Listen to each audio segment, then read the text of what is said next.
She stitched my old torn shirt lovingly. But when my friends mocked me for wearing it, I laughed with them instead of standing by her love. 10. My wedding ring sits on the nightstand, catching the streetlight like an accusation. 3 months ago I had everything. A wife who loved me unconditionally. 2 kids who thought I hung the moon. That made sense.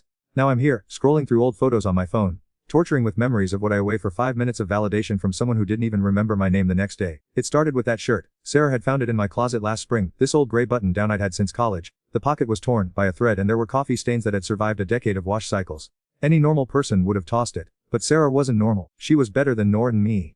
I can fix this, she said, holding it to the light from our bedroom window. Her fingers traced the frayed edges like she was examining a wounded bird. It's still got in it. I remember laughing. It's garbage. Just throw it out. But she shook her head with that stubborn smile I fell in love with 15 years ago.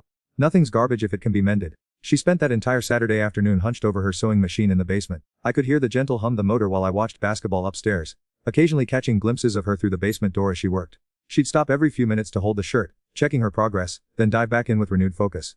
When she finally emerged, she held the shirt like a prize. The torn pocket was perfectly repaired with tiny invisible stitches. The coffee stains were gone. She'd even reinforced the buttons and pressed it until it looked almost new. Good as new, she said, beaming. Maybe better. I should have hugged her. Should have thanked her for caring enough to spend her weekend fixing something I would have thrown away without a second thought. Should have recognized the metaphor staring me right in the face. Instead I just nodded and hung it back in the closet. The shirt sat there for weeks. Every time I saw it, I thought about wearing it, but something always held me back. It felt too precious now. Too much love sewn into the fabric. Like wearing it would somehow diminish what she'd done. But then came the company retreat. My boss had rented out this lodge upstate for a weekend of team building, which mostly meant drinking too much and complaining about clients. I'd packed light, just throwing random clothes into a duffel bag the night before. The gray shirt ended in there by accident. Or maybe it wasn't an accident. Maybe some part of me wanted to carry a piece of Sarah's love with me. The first day went fine. Golf in the morning, presentations in the afternoon, dinner and drinks at night. Normal corporate nonsense. I wore the shirt to the casual dinner on Saturday, feeling oddly confident. It fit perfectly after Sarah's alterations. That's when Marcus noticed. Marcus was the kind of guy who peaked in high school but never figured it out. Still talking about his touchdown record from 1998, still making the same jokes that stopped being funny a decade ago. The kind of guy who measured his worth by how much he could tear other people down. Jesus, Tom, he said loud enough for half the table to hear. Where'd get that shirt? The thrift store clearance rack. A few people chuckled. My face burned, but I forced a smile. It's vintage. Vintage. Marcus leaned back in his chair, performing for his audience now. Dude, vintage means classic. That thing looks like it survived a house fire. More laughter. I felt my chest tighten, that familiar shame creeping my throat. The same feeling I'd carried since middle school whenever someone pointed out that my clothes weren't quite right, that my family didn't have quite enough money, that I didn't quite belong. Me wife fixed it, I said quietly, hoping that would end it. But Marcus smelled in the water. Oh man, that's even worse. He slapped the table, delighted. Wife's making wear charity case clothes now. What's next? Brown bag lunches with little love notes. The whole table was watching now, waiting to see if I'd defend or become the night's entertainment. In that moment I had a choice. I could stand for Sarah. Tell them she spent her Saturday making something broken beautiful again because that's who she was. Tell them I was lucky to have someone who loved me enough to see potential where others saw trash. Instead I laughed. Not just a polite chuckle. A full, hearty laugh that encouraged them to keep going. Yeah, right, I heard saying. She's always doing stuff like this. Trying to save things that should just be thrown away. The words felt like acid coming out of my mouth, but the latter felt good. Felt like acceptance, like belonging. Marcus grinned, sensing victory. Dude, gotta set some boundaries. Tell her to leave the fashion choices to the professionals. Or at least to Target. Someone else chimed in. I nodded along, playing my part in the destruction of something sacred. I know, right? Sometimes I think she just can't help herself. Always trying to fix things that are better off broken. The conversation moved on to other topics, but the damage was done. I'd taken Sarah's love and turned it into a punchline. Took her careful work and made it a symbol of everything embarrassing about being cared for. I didn't think about it much the rest of the weekend.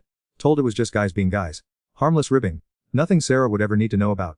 But shame has a way of festering. By the time I got home Sunday night, that moment at the table had grown into something bigger. In the foundation of how I saw us. Sarah met me at the door with and asked about my weekend. I gave her the sanitized version. Nice lodge, good food, boring presentations. She nodded and smiled, then started telling me about her weekend with the kids. How Emma had learned to ride her bike without training wheels. How Jake had helped her plant tulip bulbs in the garden. Normal, beautiful. The I should have been grateful for. But all I could think about was that table full of men laughing at my wife's love.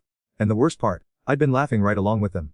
I never wore that shirt again. It hangs in my closet now in this empty apartment, a monument to the moment I chose strangers' approval over my wife's devotion. Sometimes I catch staring at it, tracing the perfect stitches with my eyes, remembering the concentration on Sarah's face as she worked to make something broken whole again. If only she could have done the same for me. But some things once broken, can't be mended, no matter how much love pour into them. No matter how perfect stitches are. Some people just aren't worth saving. The betrayal of the shirt was just the beginning. Like in a windshield, it spread until everything shattered. I started noticing things about Sarah that I'd never seen as flaws before. The way she hummed while doing dishes. How she still left little notes in my lunch. The careful way she folded my clothes, even that gray shirt I refused to wear. All of it suddenly felt suffocating. Marcus and the guys from work became my new measuring stick. Every Tuesday after our department meetings, we'd grab drinks at Murphy's bar. They talk about their latest conquests, their weekend adventures without their ball and chain, their theories about keeping women in line. I started staying later. Coming home to Sarah already asleep, the dinner she'd kept warm for cold and forgotten on the counter. Everything okay? She'd ask in the mornings, that concerned wrinkle between her eyebrows seemed distant lately. I'd her forehead and mumble something about work stress. She'd nod and make my coffee exactly how I liked it, 2 sugars, splash of cream, and I'd feel that familiar surge of irritation. Why did she have to be so predictable? So content with our small? The guys at Murphy's would never understand what it was like to be married to someone who asked about day every single evening. Who remembered that didn't like onions in salad. Who still looked at like were the answer to every prayer she'd ever whispered. It should have felt like winning the lottery. Instead it felt like prison.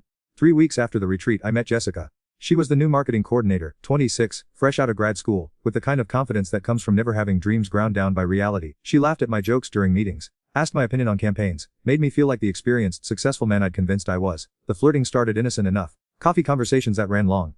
Emails with subject lines that had nothing to do with work. The electric moment when our hands brushed reaching for the same document. Or different from the other married guys here. She told me one evening as we worked late on a presentation. The office was empty except for us. The cleaning crew's vacuum humming somewhere down the hall. How so? I asked, moving closer to look at her laptop screen. Close enough to smell her perfume. Something expensive and complicated, nothing like Sarah's simple lavender soap. Don't act like being married killed personality. Most guys age, they just talk about mortgages and soccer practice, but still seem alive. When was the last time Sarah had called me alive? When was the last time I'd felt alive around Sarah?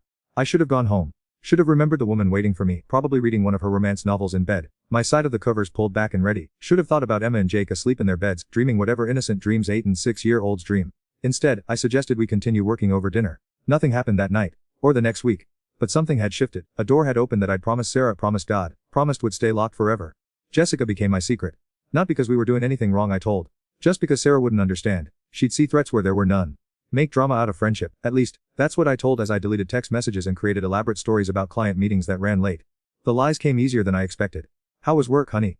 Sarah would ask, settling next to me on the couch with her tea, still in the old college sweatshirt she wore for cleaning. No, same old stuff. Boring presentation prep. I'd flip through channels not really watching, my phone burning in my pocket with Jessica's latest message. Sarah would curl against my side, her head on my shoulder, and I'd feel nothing but resentment. Why couldn't she be more like Jessica? More ambitious, more interesting? Why was she satisfied with book club meetings and PTA fundraisers when there was a whole world out there? The worst part was how good Sarah was. How she never questioned my late nights or sudden business trips. How she picked the slack with the kids without complaint, rearranging her part-time work schedule to cover soccer practice and parent conferences when I was too busy. Daddy's working really hard for us. I heard her tell Emma one evening when our daughter complained about me missing her school play. I was standing in the doorway still in my coat, having just walked in from a 3-hour client dinner. That was really drinks and flirting with Jessica. Sarah was braiding Emma's hair for bed, her fingers gentle and practiced. But he missed Jake's game last week too, Emma said, her voice small. Sometimes grown-ups have to make hard choices, Sarah said softly, but it doesn't mean he loves any less. I should have walked into that room, hugged my daughter, told her she was more important than any job, any client, any late night conversation with a woman whose last name I'd only learned a week ago. Instead I went to my office and texted Jessica back. By Halloween we'd crossed every line except the last one. Long lunches that had nothing to do with work. Drinks after office parties where I'd tell her things about my dreams that I'd never told Sarah. Conversations that stretched until midnight about books and movies and the kind of we'd build if we were brave enough to reach for it. Or too good for this, Jessica said one night, gesturing around Murphy's bar where we'd started meeting regularly. This whole suburban dad thing, could be running own company, living in the city, actually experiencing instead of just existing. She was right, wasn't she? When was the last time Sarah had seen my potential instead of just accepting my limitations? When was the last time anyone had made me feel like I deserved more? The night it finally happened, Sarah had sent me a text while I was at dinner with Jessica. Emma's running a fever. Probably just a cold, but wanted to know. She's asking for love. I should have gone home. Should have felt my daughter's forehead and read her a story and reminded what actually mattered. Instead I turned off my phone and ordered another drink. Jessica's apartment was everything our house wasn't. Clean lines instead of crayon marks on the walls. Expensive furniture instead of kid-friendly sectionals covered in mystery stains. Silence instead of the constant background noise of childhood. She poured into glasses that weren't plastic. Put on music that didn't include the word freeze. Followed by dance.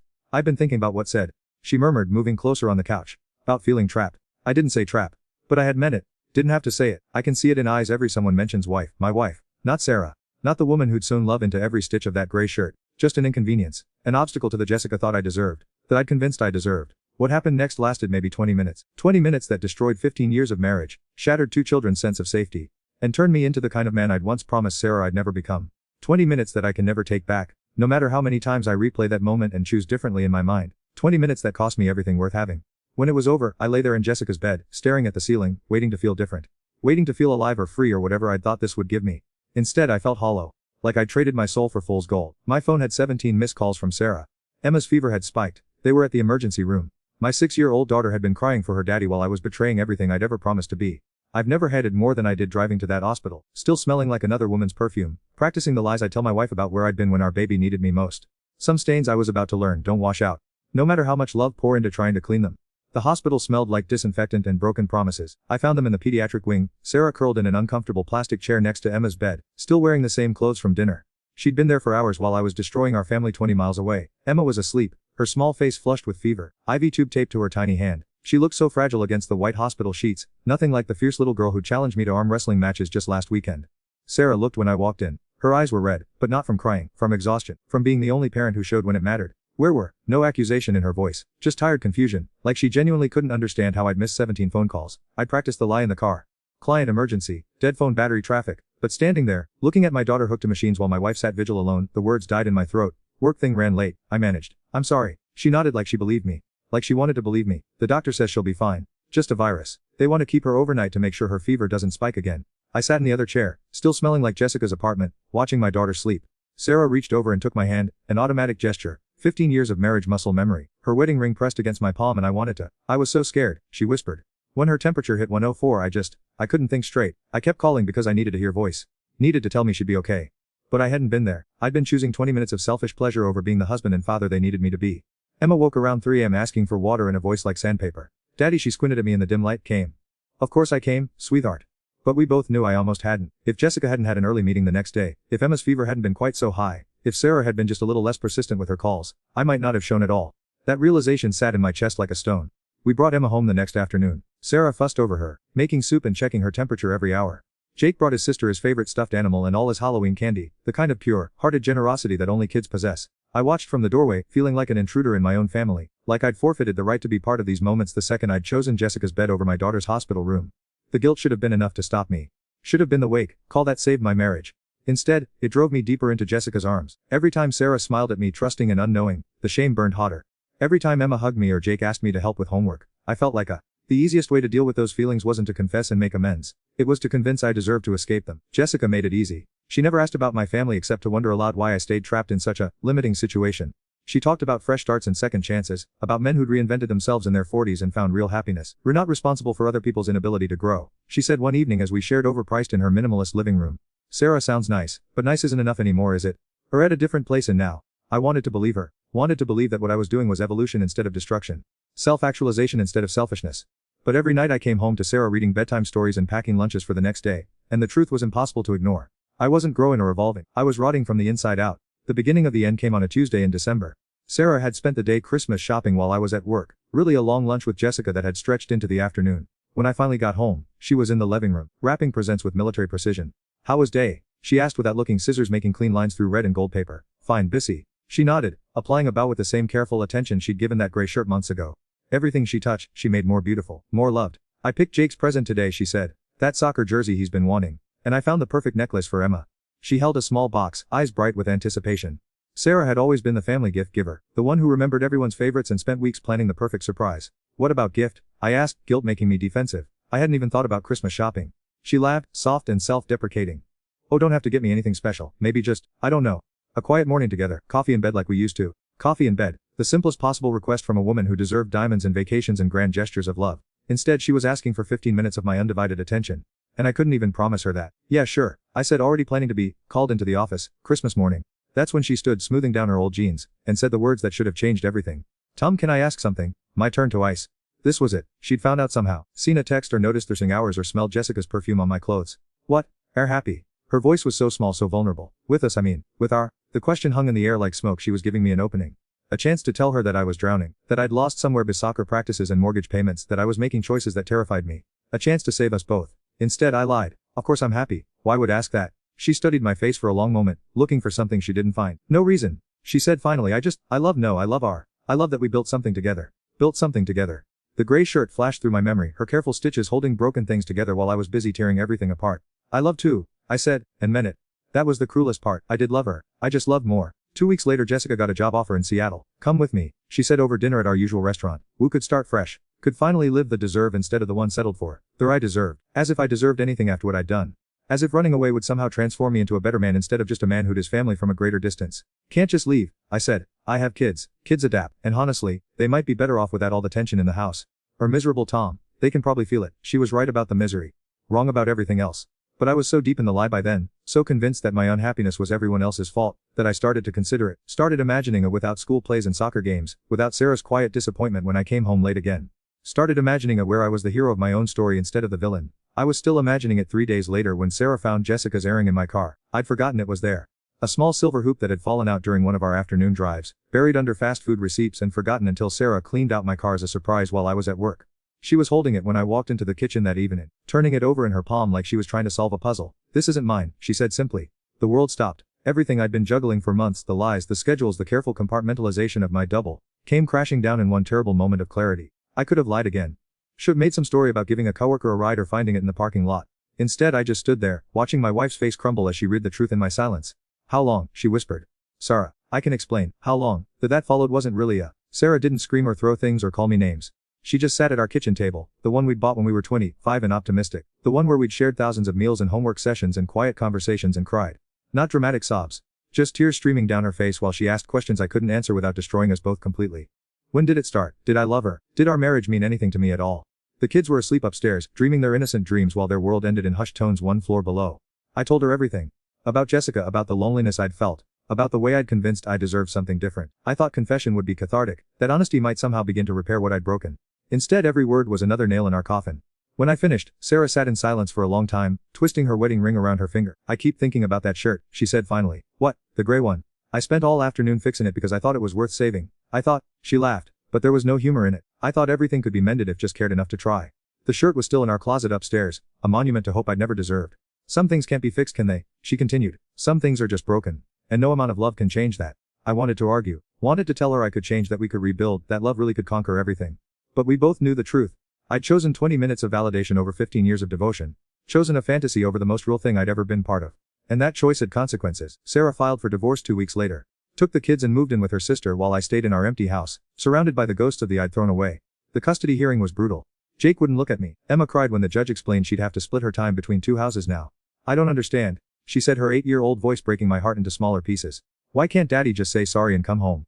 "Because sorry doesn't rebuild trust, sweetheart. Sorry doesn't erase months of betrayal. Sorry is just a word adults use when they've already destroyed everything worth saving." Jessica moved to Seattle without me. Sent a few texts asking if I was okay, then disappeared from my as easily as she'd entered it. Turned out she wasn't interested in helping me rebuild, just in watching me down what I already had. Now I'm here, in this apartment that costs too much and feels too empty, writing this story at 3 a.m. because sleep won't come. Sarah got remarried last month. I saw the photos on social media before I had the wisdom to block her accounts. She looked happy, really happy, the kind of happiness that comes from being loved by someone who chooses her every single day. Her new husband is everything I wasn't: present, faithful, grateful for what he has instead of resentful about what he thinks he deserves. Jake calls him dad now. That gray shirt is still in my closet. I brought it with me when I moved out, though I'm not sure why. Maybe as a reminder of who I used to be. Or who I could have been. Sometimes I put it on and remember Sarah's hands working those careful stitches, pouring love into every thread. Remember the concentration on her face as she transformed something broken into something beautiful. Remember the moment I chose strangers' laughter over her devotion. Remember the man I was before I decided I deserved better than the best thing that ever happened to me. The shirt still fits perfectly. Sarah made sure of that. But the man who wore it died the night I chose 20 minutes of selfishness over a lifetime of love. And no amount of careful stitching can bring him back.